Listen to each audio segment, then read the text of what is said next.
Hey guys, and welcome back to the Amazing Brooklyn. You probably, hopefully, noticed something different about my setup. If you can't tell, it looks so much better.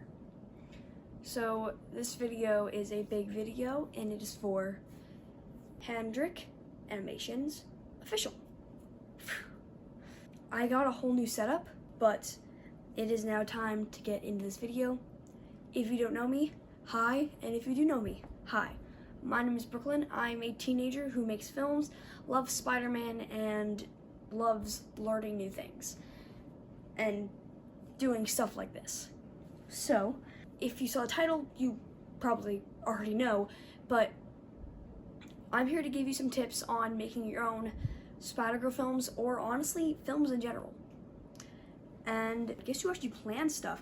People who come to my channel know I don't plan anything.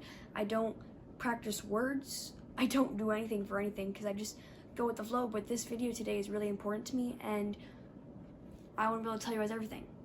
So, flip to my page in my magical notebook. Voila. Spider-Man fan film tips. Now I am filming on my sister's iPhone because my iPhone, which is having the flashlight on because all I can do with it, has officially broke down. I can't look at the screen, I can't record anything, and I can't do anything else, which is putting a huge delay on my film. I also do some announcements in this video for you guys, mostly about my Spider-Man fan film. So my Spider-Man fan film, Spider-Girl Putting on the Mask, should come out in December, and I am super duper excited. So my Spider-Girl fan film, Spider-Girl Putting on the Mask, is coming out in December. It's gonna have cool animations, it's gonna have cool costumes, it's gonna have hopefully really good script, and I'm really hoping that you guys enjoy it. Today I actually had a run through with lboycarson. Yes, the lboycarson. Today he was talking about how he's made into 2 movies. One will be going on Netflix hopefully next year, and hopefully sometime around next year the other film will be going in theaters worldwide. So I asked him questions about, hey, how'd you get all this? I'll put a little screenshot here for you guys, like, how'd you do all this? I love your work, I'm just really curious, I'm trying to get here for a while. And he answered, and I was like, okay, Brooklyn. I took 39 minutes to reply back, contemplating if I should send this to him or not, but I asked if he would come look at my fan film when it comes out in December. I'm probably gonna tag him in this video because I'll probably mention him a few times and point some videos out you should go check out if you wanna learn more, which are all mainly from him. I asked him to check it out, and it would mean the world to me if he did. I have been a huge fan of him for a very long time, and he's helped me, his videos have helped me through some rough times, and I'm really grateful for him. And enough of me blabbering, it is time to get into the teaching aspect. I just hit the mic, I'm sorry. Of this video. I think the first thing you need to know is you have to write a script. I understand sometimes it's like, we'll do some improv, and yes, improv is amazing. In my film, there is improv, but there is a script before there is improv. The script is what keeps you organized. It's what keeps you knowing what's next. How am I gonna edit this? How am I gonna do this? Is there a certain song here? Does these give out more cringy vibe? Is this comedic? Are these lines mixing right? Are these two characters' dynamics working? All these questions can be answered through the script.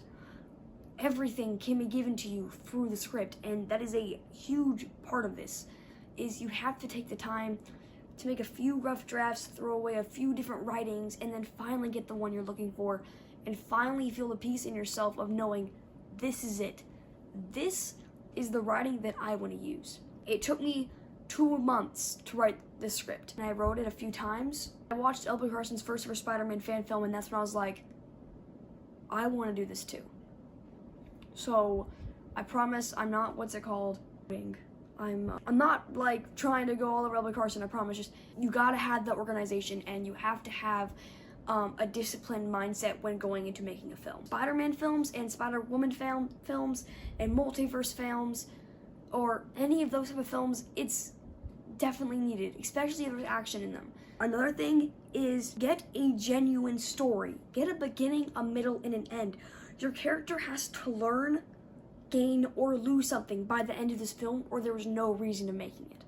If I made a Spider-Man fan film and was just like, okay, he's Spider-Man, she's Spider-Girl, they meet each other, they fight this guy, no reason. I don't know what he's doing, but they fight this guy, they win, they go their separate ways. If that's just a storyline, it doesn't sound very interesting. But I could add, this guy, he finds this girl, turns out he's not the only one, giving some Spider-Man Across the Spider-Verse vibes. So he meets this girl, he thinks he's kind of cool. He's never really had friends before. Adding these little details, and in the end, he gains a friendship, and she doesn't want to leave. Adding the things he gains and the things he loses is what brings the film together. There has to be stakes, there has to be wins, there has to be losses for it to come together and create character development and to create a story. Every story has to have a problem and solution. We all learned that in ELA class, from kindergarten till end of high school, end of college, really. That's a big thing. Be connected to your story. Be connected to the Spider-Man or Spider-Woman or Spider-Girl or Spider-Boy that you are. Feel that character. You have to know who this character is and what they are to be them. You're no longer yourself, you're the character. Put yourself in the character's shoes and understand that this isn't me, this is their life. You need to give the audience that this is Spider-Man's life, this is Peter Parker's life, this isn't my life. My life is outside the screen. You have to have the difference between the two characters, and you have to have the right mindset to bring that character to life. If you don't know this, a good way to do that is Uta Hagen questions. You can probably search up, there's nine. You search them up on the Google or something like that, it'll give you 10 to 9 questions, and you answer them, and it can really help bringing that character to life and giving you the mindset of that character. Another thing is, for Spider-Man fan films, it does not have to be comic accurate. It doesn't have to be comic accurate at all. The best thing about Spider-Man is that he can be anyone. Anyone can wear the mask. That's one of my favorite quotes. Anyone can wear the mask. The reason why it took me so long to make my film is because I was scared. I'm a girl playing Spider-Girl. The Spider-Girl that I am is not in any comics. It's not what people would see. So I was scared that if I made my film, no one would watch it because it's different. And you know what? There are millions of different Spider-Man. Who knows? Maybe my character could be out there somewhere. And you know what? If not, it's the way I perceive the character. It's all up to you. Everyone has something different. Everyone can relate to this character. So make the character your own. Make it something that you love and that you want to continue loving. Because this character has brought so many people together. This Spider-Man fan film community has done so much good for everyone. I've been talking to radiantfilmsXD. He's making his last Spider-Man fan film. I reacted to his last trailer. I watched his last film. He is so talented. And his things aren't comic accurate. But I can feel the love and the story and the feelings he has behind the character. I watched lboycarson's first one. No, it wasn't really comic accurate very much. But I fell in love with it because of that. Because it was lboycarson's version. Or Galaroid. Oh my gosh, I love Galaroid Spider-Man fan films. They are not like the comics. They have some little identity to them, but you can feel his love and his connection to the character. And that's what matters. Anyone can wear the mask, so don't let anyone else stop you. Another thing is, don't be afraid to ask your friends to help you. Don't be afraid to let them know that you're a filmmaker, because at first I was super embarrassed. I was scared that the thing that I love doing was going to be too weird for everyone else to understand. Until this year, I finally started writing my scripts in my classroom, and a few other kids noticed. And they asked what I was doing, and I told them, and all of them thought that was super cool. I have a film group now. I have people who I can trust and people who actually understand me and things I like to do. And it just makes me feel so happy. And that never would have happened if I didn't just go up to them and get the courage to ask them, hey, do you want to be in this film with me? Ask somebody to be in your film. The worst they can say is no. And if they say no, tell them thank you. Like, thank you for even considering or letting me ask you. Because It is such a big responsibility. With great power comes great responsibility. With making this big of a film, with making something that means so much to you, it's a responsibility you have to let the world know and to let yourself know that it's okay to be different, it's okay to be weird, it's okay to want to make these things because you're not the only one. And yes, I have quoted so many Spider-Man fan films on Spider-Man films in general, just Spider-Man comics on accident. This is fun. I've learned it kind of is be as practical as you can. Editing and something like that is sometimes hard, but don't overdo yourself because you want to make it feel genuine. You want to make the Spider-Man film or any film you're honestly making feel real and like they're in your world. If you're doing VFX and you're doing something that doesn't look right or you can't do properly yet, then it's gonna take away from the movie a little bit. If there's any way you can do it practically, if there's any way you can just add a little bit more of realism to it, then take it. For me, when I'm doing my web scenes, I go like this and I jump, I pull the camera away so I don't have to add, but I add the sound effects and everything, leave it like that for a second, and I don't add the whip effects because I know I'm not there yet. And I'll get there eventually, but I know I'm not there yet, and I don't want to take away from what you guys have seen in the film so far by what I haven't learned yet. So, it can help sometimes. Yes, push yourself, but maybe not in your big length films. You can do whatever you want, and you can learn whatever you want. Fight scenes, you have to watch your angles. During a fight scene, if I throw a punch, okay, and then there's a person right here, if y'all are like this towards me and we're punching like this is the person, right?